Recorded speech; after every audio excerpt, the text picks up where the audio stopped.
The best tune records.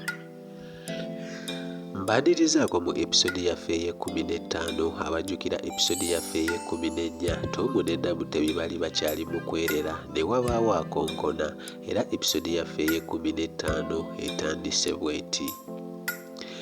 Eyali akonkona yali Kayiwa wabula Tom teyamukkiriza kuyingira era yamugamba Kayiwa ninako bye mmaliriza tusisinkane enkya era Kayiwa n'agenda abakulu ne baddamu ne beerera nga we beekola ebintu wezawera ssaawa emu ey'akawungeezi ng'oyinza okugamba obudde bwakakya olwo ku ssaawa 3 nga Namutebi abuuza Tom nti naye Tom genda kusula wa obudde bugenze ate siyinza kuddayo mu kyalo kati.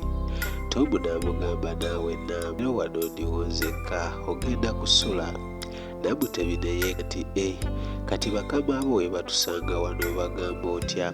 Tom n'amugamba totya, tugenda kusula eri ewange olwo binaabyogera amuleze nga Namutebi kabulawuzi yakaggyeko dda asigadde mu kaleega wabula nga wansi akyali mu mpale y'empanvu olwo nga Tom enzize yaziggyeko dda asigadde mu kavesiti na ppule abange ekyali mu ddiro lya mwami Kasawuli nkoko baana kuno okwali kwetiriboosa kwennyini anti obutunda n'amazzi mu firiji byonna baabimalamu obutambaala bw'omu ntebe nga buli wansi oyinza ogamba bisiimuula.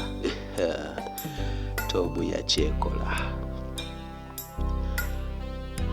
Wezaawera ssaawa 5 ez'ekiro Tom n'agamba Namutebi owange tugende tunaabeko wano nzigalewo twebake ko Namutebi oggalewo tugenda kusula wa mbadde mmanyi osula wano.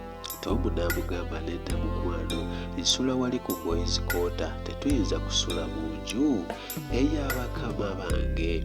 Namutebi yakkiriza era ne bagenda ebyaddirira byonna kwali kubala mabaati na kusiiriza nsota anti kyaddaaki Tom yali yeevudde era bano baddamu okufulumako wabweru ku ssaawa 7:30 matumbi g'obudde nga bonna bali bute ne batuula kabalaza empewo n'ebafuuwako olwo nga Namutebi eyali azze okukyala akoledde Tom olunaku.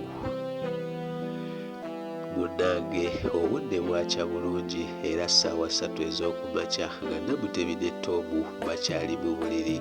Jjukira Tom yali akimanyi bulungi nti bakama be saako nayiga bakukumawo mu ssande ekiro.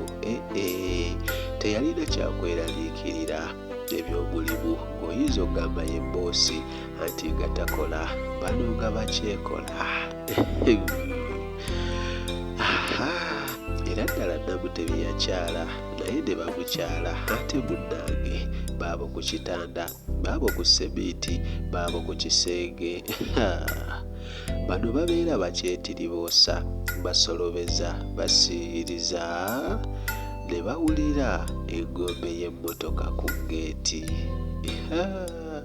N'ondabira okukankana yali ani era kiki ekyaddako tubisange mu episode eyo16 nze Mutindo the writer bakayita mu Kisenge the Legs Duty. Tusisinkane mukaddako mubeere bulungi mweraba.